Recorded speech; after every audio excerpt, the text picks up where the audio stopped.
What's up guys, welcome back to the channel. So SCP-3000, this is the SCP I am going to be covering today. It was requested on a previous SCP video I did, so obviously let you request, I do. So this one is called The Unending Serpent. This is the animated short film, so I'm going to react to this and then I'm also going to watch another video on SCP-3000 from the Rubber. So I'll timestamp the whole thing as I always do, and yeah, without further ado, let's go. Comms check. Diver 1. 1, 2, 3, 4, 5. Check. Tom checks good. Diver 2. 1, 2, 3, 4, 5. 1, 2, 3. Diver 3. 1, 2, 3, 4, 5. Check. 1, 2, 3, 4, 5. HQ, we're ready to descend. Aye, aye. Safe swimming. What a job. What a great job.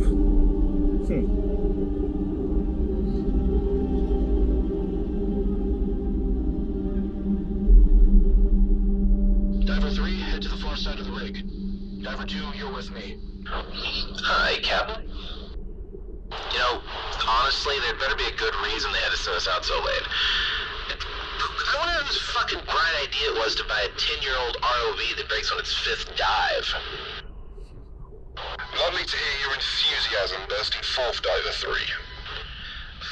Oh yeah, we're happy. The platform said they saw something concerning on their monitors. I'd rather deal with this than wake up to a giant oil spill. Hey Nick, check it out, your favorite grouper is here. Hey bud, how's it going?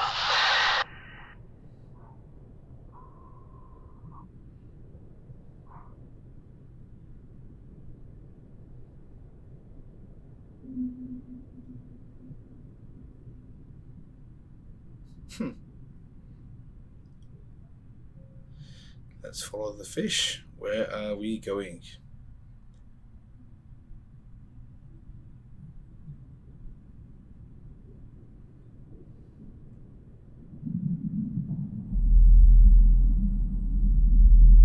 Whoa.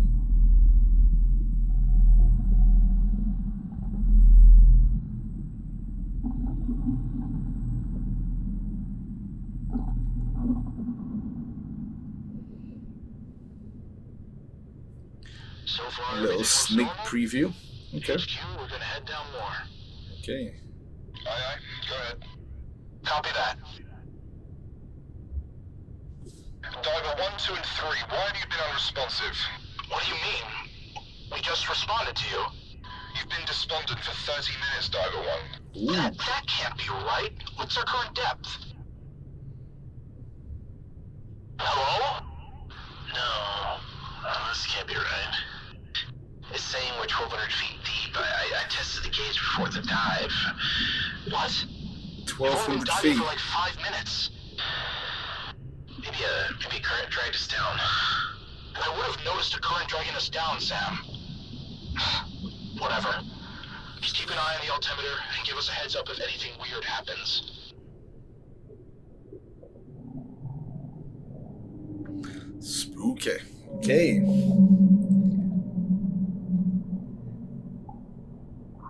What was that? Something on the rig probably spooked him.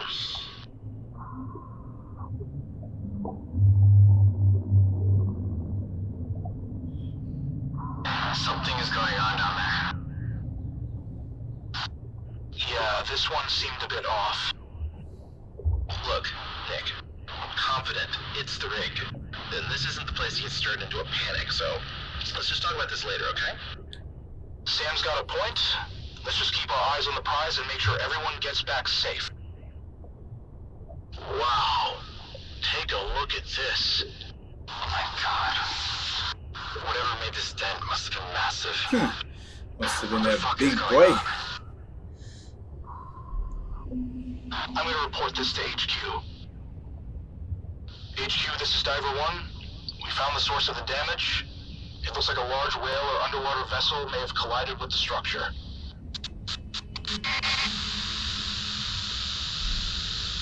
What? Hello, this is Diver 1 reporting in.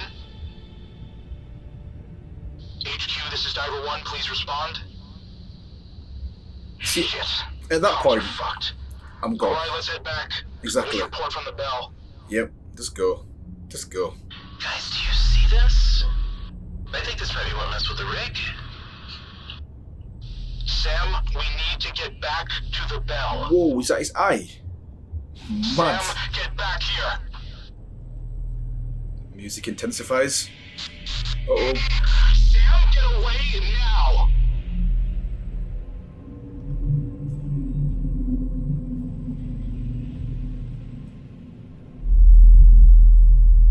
Whoa.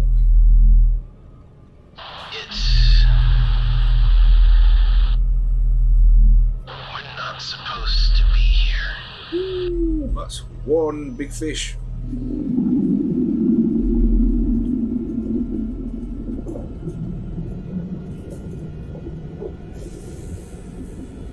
Huh.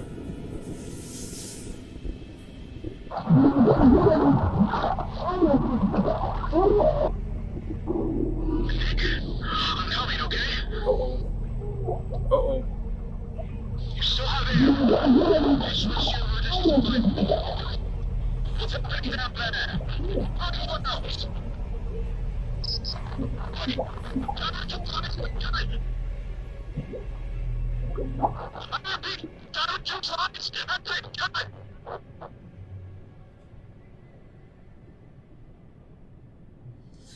And that is the end of that.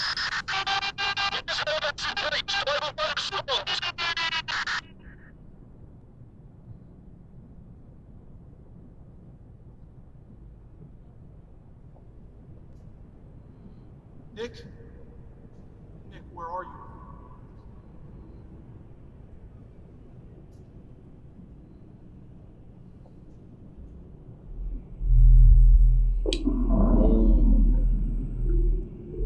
What?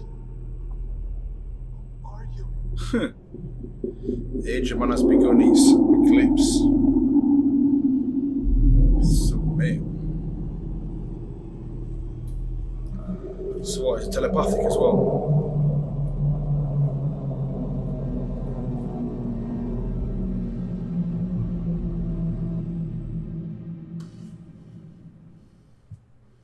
Okay. Making this video took a lot of time and effort. If you want to see more videos like this, please... Yeah, that was really good.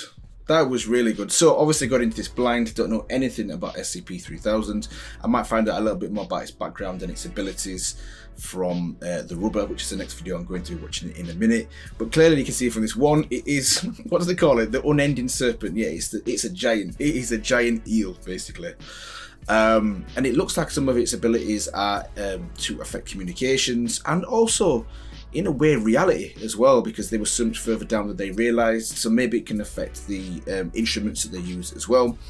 And obviously the most important thing is the damn thing seems to be telepathic and has some trip with saying that all humanity should surrender because it's at the peak now. Or what did it say? It's at the eclipse. So basically, it's on the down. It's on the down going forward, which is probably actually not too far from the truth if we take that in real terms. But anyway, that's a conversation for an entirely different video. So what I'm going to do now is I'm going to move on to the second video, which is SCP-3000 from the Rubber. Let's go. Dr. Krishnamurthy says, Manava, I was wrong. God save me. It's nothing. SCP-3000 strikes and quickly consumes Krishnamurthy. 3000 disappears into the darkness and is no longer visible on exterior cameras. Hello everybody, I'm the Rubber. Today we bring you a SCP Foundation TheReelSym class object, SCP-3000. SCP-3000, also known as an Anantashesha, is a massive aquatic serpentine entity strongly resembling a giant moray eel. Yep. Its size is impossible to determine, but Oh, hold up. What? 600 to 900 kilometers or kilometers. Yeah. What's that? That's about what? 600 mile, maybe long. 400 to 600 mile long. it is estimated to be roughly between 600 to 900 kilometers in length. Its head measures roughly 2.5 meters in diameter, and sections of the body proper are as large as 10 meters in diameter. 3000 is carnivorous and typically a sedentary creature, only moving its head in response to certain stimuli or during feeding. Despite its sedentary nature, 3000 is capable of moving quickly to dispatch prey. However, it doesn't actually need nutrients to maintain its biological function, so its size is huge.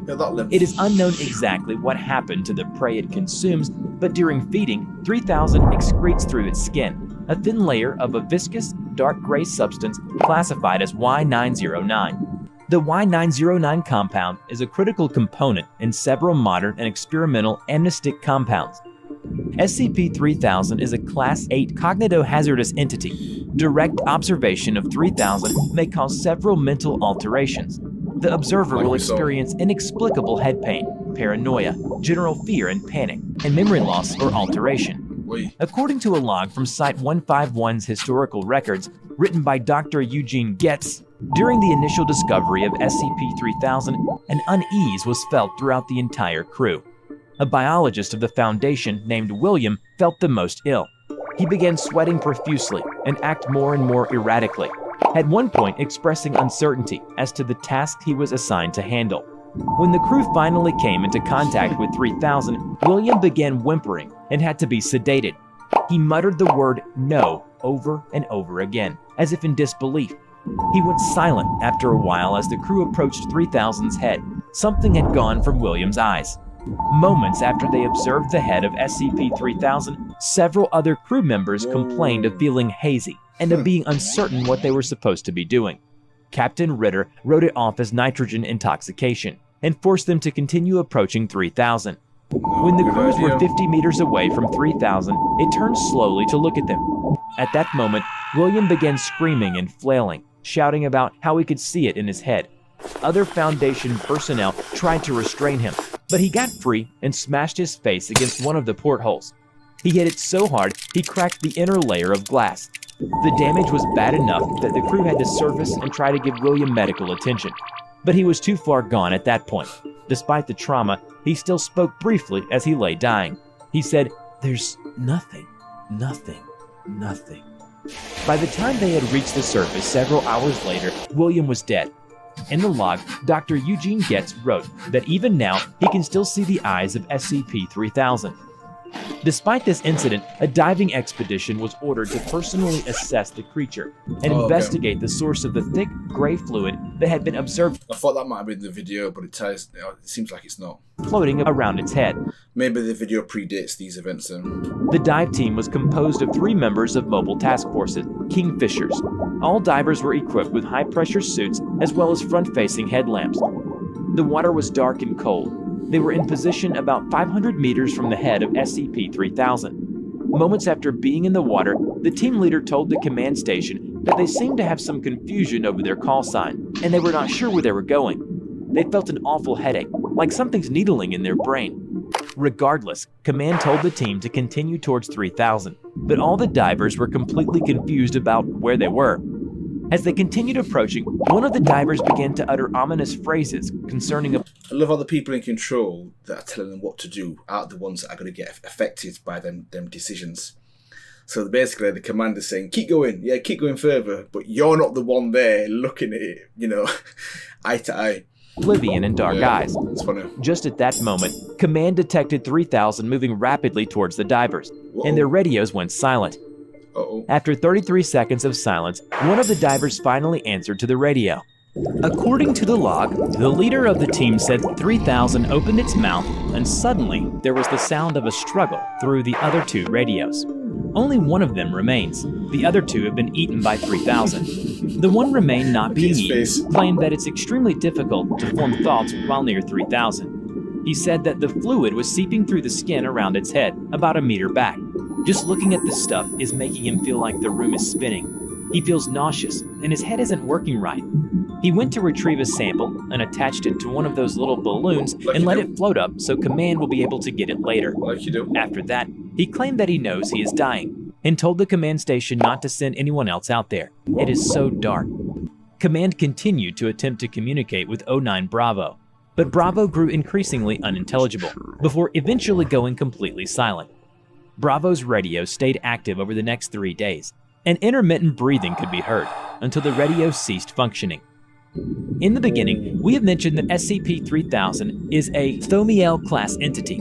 Thaumiel-class SCPs are anomalies that the Foundation specifically uses to contain other SCPs. Even the mere existence of the Thaumiel-class objects is classified at the highest level of the Foundation, and their locations, functions, and current status are known to few Foundation personnel outside of the O5 Council. So how can a giant moray eel that messes up your head helps the SCP Foundation in their operations? The answer is in the dark gray substance classified as Y909. SCP Foundation uses a large number of amnestics during their work. It is vital for keeping the secrecy of the Foundation. The inclusion of the Y909 compound has shown a marked increase in the stability and long-term effectiveness of the Foundation's amnestics. Overall, amnestics utilizing Y909 break down 78% slower than their standard counterparts in cold storage, and 52% slower than their standard counterparts at room temperature. Additionally, individuals administered an amnestic regimen utilizing Y909 show a marked increase in suggestibility, memory clearance, and a significant decrease in additional side effects. Individuals treated with these amnestics express significantly fewer intrusive memories as those without Y909, with some individuals exposed to experimental compounds expressing no intrusive memories whatsoever, even at the 5 and 10 year marks. Due to the effectiveness of these treatments with the addition of Y909, the continued inclusion of the compound is essential to modern Foundation amnestic application. The SCP Foundation has completely relied on the Y909 compound with no means to synthetically reproduce it. Hence, the ATZAC protocol has been developed. This protocol dictates the way the Y909 compound is collected off of SCP-3000 and the way personnel are to interact with 3000. According to the brief framework of the procedure documented, one individual D-class subject is to be administered a sedative and equipped with a high-pressure diving suit. The subject is then poor lad, poor D-class. To be tethered to a remotely operated underwater vehicle, ROV, within the aft airlock. The airlock is to be flooded, and the subject is to be towed by the ROV towards the feeding site. Upon reaching the feeding site, the ROV is to disconnect its tether, leave the subject there, and return to the Foundation submarine, named SCPF Aramida. Throughout this stage, SCPF Aramida should monitor SCP-3000's position and adjust course if the entity begins to move away from the feeding site. Mission Command will provide additional instructions during this phase if necessary. During the feeding session, no personnel are permitted to leave the Aramida without authorization from the Mission Command. At a point after the total consumption of prey, SCP-3000 will begin to excrete Y909 near the foremost section of its body. Specialized teams of deep-sea divers are to... Whoa, hold up. There's me thinking this D-class guy was going to be the one used to get this substance. Not the lamb, not the sacrifice. The poor guy is basically the sacrifice. At least they kind of dull his senses. But what a way to go out. It's basically just killed him. He is the lamb for the slaughter so they can get the substance. Who knows, maybe he is the substance. Maybe eating him, I'm going to say seal. Maybe the moray eel converts him into the substance. But yeah, that's grim. Exit the SCPF Aramida through the aft airlock and approach SCP-3000. Collection of Y909 must take place during SCP-3000's digestive period, which is currently believed to be roughly 2.5 hours after consumption of prey. Teams must return to launch craft before the end of this period. During this period, the typical effects of SCP-3000 are less severe, though Command should continue to monitor these teams for damage to their cognition. Hold on, why not give it another animal, not a human being? Maybe not. After the collection of Y909, personnel are to transfer the collected substance to secure containers before returning to the surface. The mission administrator on board the Aramida is to monitor the substance throughout transport. The following report concerns 2 doctors, the Foundation's Level 3 researcher, Dr. Krish Namorthy, and a staff clinical psychologist, Dr. Manava. Dr. Manava was assigned to interview Dr. Krishnamurthy after he attempted to exit out the Aramida's aft airlock without diving equipment. Dr. Krishnamurthy begins discussing how he feels disconnected from his mind and tired from trying to keep it together. He's forgetting things, having other people's dreams, and faces he doesn't recognize, places he has never been. Clearly, his proximity to 3000 is greatly affecting him. At this point, Dr. Krishnamurti couldn't remember his mother's voice, but he recalls that she told him about a god called Anantashesha, the king of serpents that lies beneath the god Vishnu in the cosmos. When the light of the universe had gone out, all that would be left is Anantashesha. Dr. Krishnamurti believes that SCP-3000 is Anantashesha. He says in the interview with Dr. Manava, I believe that SCP-3000 is Anantashesha. I believe that this aberration, this treachery against cognition, is the result of us being in the presence of a god. Not just a god, but a god who exists across all time, all at once, and even beyond. Maybe some part of the nothingness beyond the edge of time is part of anesthesia as well. After 2 days of containment, orders were received to lift the hold order on Dr. Krishnamurti in accordance to the terms of the ATSAC protocol. 3 hours after Dr. Krishnamurti was released from his holding cell, the following incident took place. Dr. Krishnamurti stands near the entrance to the Aramita's aft airlock while weeping and prepares to open the airlock door. Hold on. After what's just happened, let me get straight. After what's just happened, and you put me in a cell for 2 days, why wouldn't you lock the airlock? Why wouldn't you lock it to stop what I assume is going to happen from happening? Interior airlock camera captures Dr. Krishnamurti staring at the exterior airlock door for a full 2 minutes, not moving an inch. After 2 minutes, he collapses on the ground.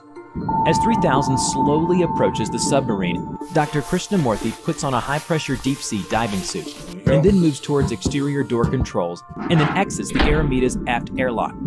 SCP-3000 slowly appears out of the darkness, reaches Dr. Krishnamurti, and his mouth begins to open.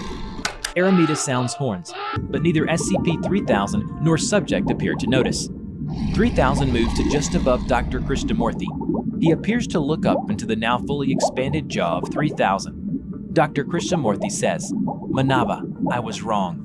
God save me. It's not." SCP-3000 strikes and quickly consumes Krishnamurti. 3000 disappears into the darkness and is no longer visible on exterior cameras. Rescue crews are recalled. The crew begins to initiate ATSAC protocol. Before we end this video, we are proud to present these incredibly sweet pieces of fan art. A big thank you. So that was good. That was really good to get some more background on SCP-3000 and also some stories that tie in nicely with that SCP, or should I say God as well. Really good.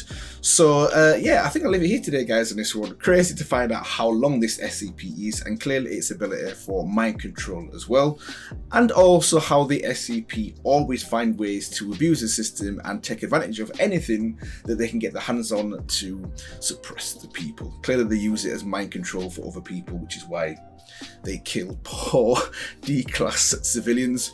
But you know, it was good, really good to watch that one, and also the previous animated short as well. Hopefully you guys enjoyed my reaction and thoughts to both of them videos, and if you did, feel free to let me know. Feel free to like, comment, and maybe also subscribe for more content like this, and I will see you guys in the next one.